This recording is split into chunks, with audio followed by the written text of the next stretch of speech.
A horror story in 8 words. Pokemon X and Y are 10 years old. It's surreal and I don't really know how to feel about it, but I also do have a lot of feelings about X and Y, so I want to talk about what they mean to me and how they changed Pokemon forever. I was 14 when X and Y were revealed. They were the first ever mainline Pokemon games to be made in 3D, which just completely blew my mind. I remember I'd just go to the library during lunch when I was at school and refresh all of the Pokemon news sites just to see if something new had been revealed. Remember when everyone thought Sylveon was going to end up as a bug or flying type? These were good days. The game came out and I went onto eBay, gave my mum 30 British pounds and begged her to purchase the newest Pocket Monster game on my behalf. It arrived through the post and I was enthralled. I have some extremely fond memories of this game, so I thought, why not dust it off and see how thick my nostalgia goggles are? So once again, I went to eBay, this time without my mum's permission, and ordered myself a copy of Y. I do already have a sealed copy of Y, but I couldn't bring myself to open it. This thing will bring me riches one day, I know it. Chespin's the only starter I haven't played through this game with, so it may have taken me nearly a decade, but I choose you, Chespin. I was honestly surprised by how hard the nostalgia really hit me. Playing X and Y was like digging out a nice warm blanket I forgot I had. I'm flooded with memories going through all the different areas. Oh wow, this is where I shiny hunted a bunch of fossil Pokemon. Oh, that's cool. Oh, this is where I did 20,000 encounters for a shiny Yanma. What? And this is where I did 30,000 encounters for a shiny Inkay.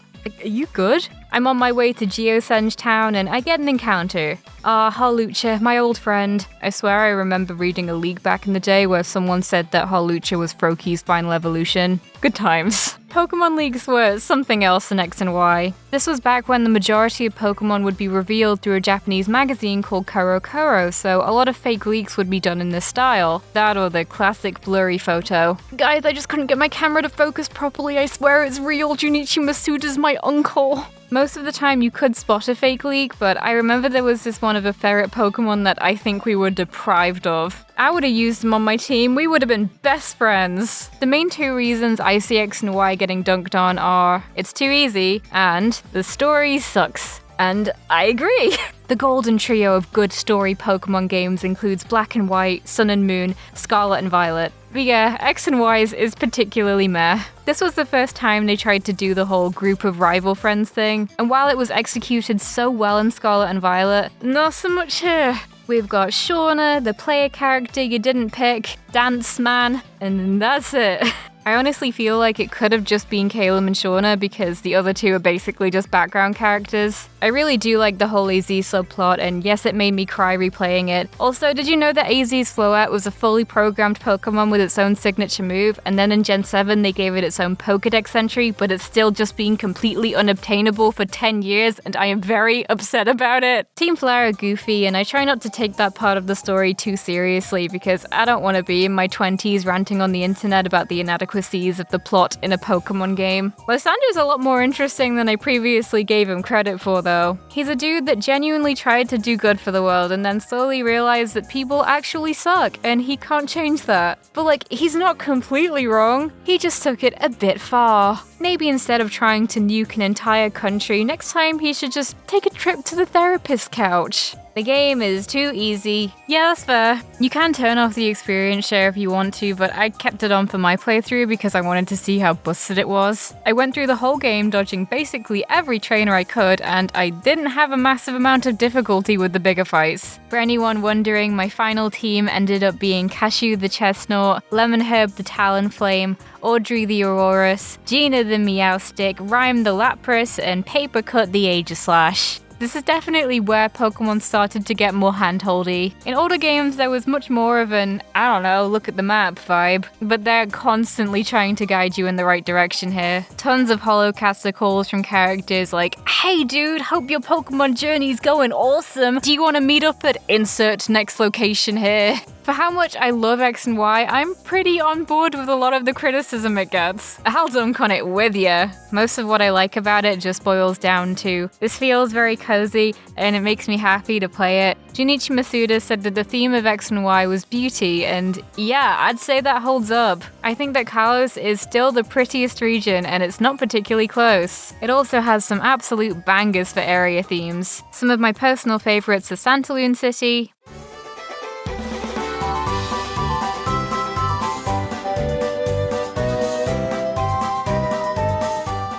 Route 18.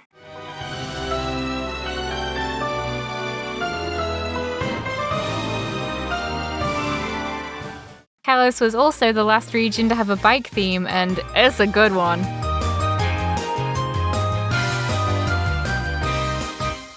When I'm working on my videos, I often put on a nice relaxing playlist of Kalos music to get me in the zone. And what better way to do it than with these snazzy Raycon earbuds? Thanks Raycon for sponsoring this video. Now being real, I'm normally very picky when it comes to earbuds. I think my ears are just a weird shape because nothing's ever comfortable and the earbuds end up falling out and it's just a very unpleasant time. I was a bit nervous to try my new Raycons. What if my ears reject them? But I can confirm that they passed the Lucy's Weird Ears test. With their custom gel tips, they make for a super comfortable in-ear fit. I have the rose gold ones and they're really pretty, but you can get them in a wide range of colors. We've got carbon black, electric blue, flare red, and they're super affordable, so you could even get 2 pairs of Raycons for the same price as some other brands. And with 50,000 5-star reviews, you know you're getting quality. You can click the link in the description or go to buyraycon.com/CandyEvie to get 15% off your Raycon purchase. Thanks so much again to Raycon for sponsoring this video. So Kalos was quite controversial at the time of its release for having the smallest amount of new Pokemon in any region, which is still true now, but I don't have an issue with it because I love almost all of these designs. It's one of my favorites, if not my favorite overall Pokedex. There are maybe 3 I don't like. Inkay and Malamar are still 2 of my all-time favorites, and we've got cool dudes like Swirlix and Klefki. On a side note, did you know that Pokemon Center made a real Klefki keyring and it's so cool? It's evidently a collector's item because it can sell for over £100 and I can't bring myself to spend that much on a keyring. And I know that talking about it in a YouTube video and bringing more awareness to it is absolutely not going to help, but I can't help it, I had to talk about it. Kalos also has my favorite regional bird line and favorite regional bug line. Vivillon, this unsuspecting little butterfly, has one of the coolest features of any Pokemon. It has 18 different patterns to collect, with each pattern corresponding to the real-life location it was caught at. For most Americans, you'd be getting either the High Plains or the Modern pattern. I live in the UK, so my regional Vivillon is the Garden pattern. I wanted to see if I could collect all of the Vivillons though. So I reached out to my buddy Kaifa, who lives in New Zealand, for a trade. That's like 11,000 miles away, so I wonder what kind of crazy Vivillon pattern you get over there.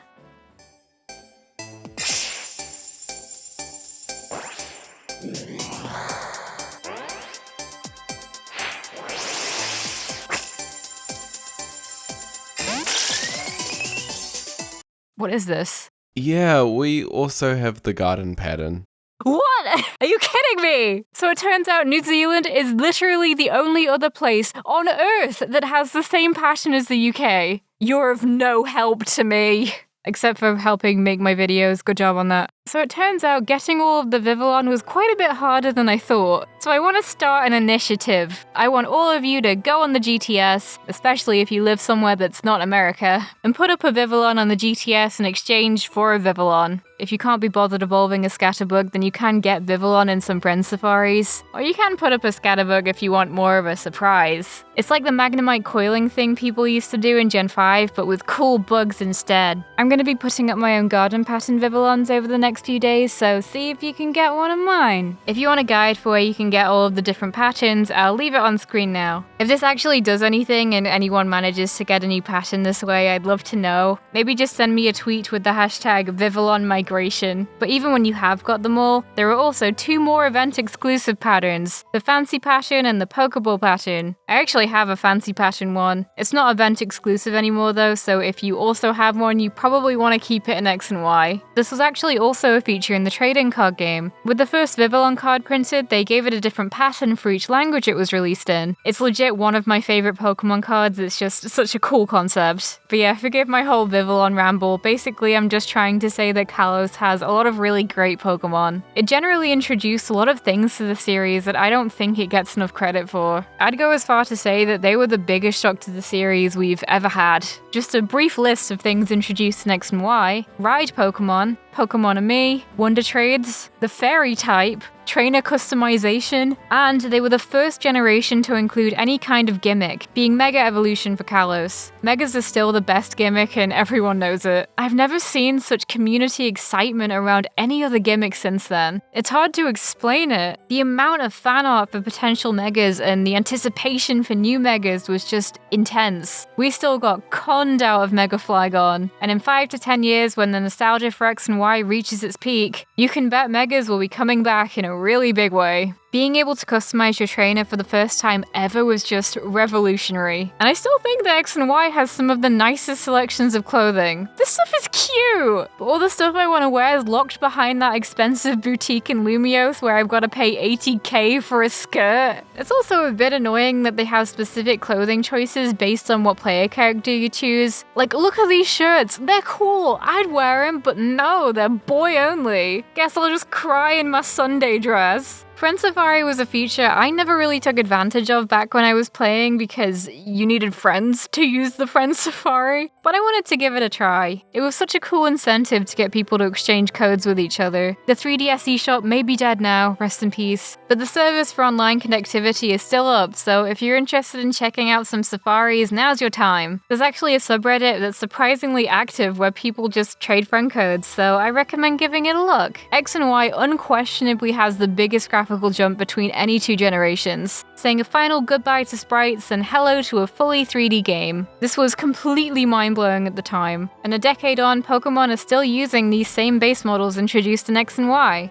But the single most groundbreaking feature introduced in this game, the benches. No, legit, these are really cool. Adding a bit of realism to my game, I like it. We're going all over the place, sometimes you just need a nice sit down. A lot of these benches will activate cool camera angles too, which I love. There are quite a few forced camera angles throughout the game, and I'm generally a pretty big fan of them. Like how Route 1 starts super zoomed in and then the world just opens up to you and you're ready to start your adventure. It felt good putting those roller skates back on and reliving some memories. Making some epic PR videos. Taking a lovely scenic photo which then comes out in like 10p because it's a 3DS. I think of X and Y as the last games that I played as a carefree kid. By the time War S came out, I was super into YouTube and I just completely rushed through the game in a day so that I could shiny hunt Mirage Spot legendaries. But with X and Y, I had a real leisurely time exploring the new Kalos region and everything it had to offer. I'm sure I'm probably not alone in my nostalgia for these games, they're a decade old at this point. Needless to say, it absolutely does not feel like it's been 10 years. Even more horrifyingly, there are undoubtedly adults, some probably watching this video, whose first game was X and Y. The 3DS didn't have a massive launch, but X and Y really renewed interest. I heard countless stories of people buying a 3DS just to play X and Y. It was a big deal. I think Gen 5 alienated quite a lot of the original Kanto fans, but Gen 6 was a good time to be a Kanto fan. X and Y had so much Gen 1 fan service, it was unreal. Santaloon Forest is literally just a straight rip of Viridian Forest. You could catch all of the legendaries. You just get given a Kanto starter at the beginning of the game because why not? The Kanto starters all have Megas, Charizard and then Mewtwo have 2. There was the Pokemon Origin Special. I'm telling you, Kanto fans were eating good. I think for the most part, general opinion on Pokemon games is almost entirely dependent on how old the game is. I think this is most apparent with Gen 5. If you ask your average Pokemon fan these days what they think of Gen 5, they'll probably tell you that it's so underrated, the plot is amazing, all of the designs are amazing, they're just like the best games ever. And I agree, Gen 5 is great. That is not what people were saying when it came out. This core memory I have burned into my mind is this Facebook meme that I saw countless times around Gen 5.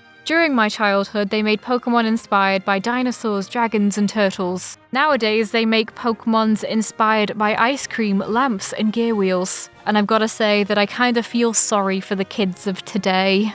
They're just in lamp Pokemon when Chandelure is probably one of the most popular pokes in the whole gen. And I won't accept any hate to my ice cream boys, they are perfect just how they are. All this to say that the general opinion among longtime fans of the series has always been newest Pokemon game bad. And then years later, the kids that grew up playing the newer games start participating in online discussion, and suddenly it seems like actually, everyone liked the game all along. I don't think we're quite there with Gen 6, but it's probably not too far off. Again, I'm sure there are plenty of adults around now whose first game was X and Y. There's gonna be a lot of nostalgia nostalgia there, and that's primarily what drives the online discussion. As soon as we get the inevitable black and white remake, you can bet people will instantly change course and start petitioning for Pokemon Z. If anything, the fact that Kalos never even got its own follow-up is only going to make people even hungrier for more. Every single new generation, without fail, has had people speculating about some mysterious link to Kalos. I bet Sun and Moon are gonna have a train station that goes to Cool Marine City. Like there's just this one single train that goes all the way across the Pokemon Atlantic. Or Gala's based on the UK, so you can probably swim to Kalos. On a side note, there actually is an NPC in Sword and Shield that says Kalos is within swimming distance of Galar, but no, you can't get to it. And now, most recently, this mysterious area that's definitely not locked off for DLC has gotta be Kalos. I gotta admit, even I was quite taken in by this one. It's in vaguely the same place that real-life France would be, so I did let myself get a little excited. But the DLC for Scarlet and Violet has been revealed, and that is very much not the case. It's a kind of attitude I don't see toward any other region. I even remember back when Sun and Moon were announced, lots of people speculated that it was going to be some kind of weird Gen 6.5 game. The thought that Pokemon would just move on to the next gen was inconceivable to fans. To date, it's still the only region to never have any kind of follow-up made. Personally, I'm still of the opinion that Pokemon Z was planned, but got cancelled. They made this massive cool form for Zygarde that totally looks like a box art legendary, and then they just made it into a treasure hunt side quest in Sun and Moon. No, my boy got done dirty. He deserves his own game. So yeah, happy 10th birthday, X and Y. This year they'll be old enough to go out on their own Pokemon adventure. People may make fun of you, I may make fun of you, but you gave me a lot of happy memories, and I hope I get to see you again someday. Hey, I'm trying something new. I hope you like this new end card format. The little photo is amazing fan art I was sent on Twitter, just so cool, thank you so much. And this little man is George. I adopted him earlier this year. If you ask nicely, maybe you'll see some more of him in videos, but as always, thanks so much for the support, and I'll see you in the next one. Bye!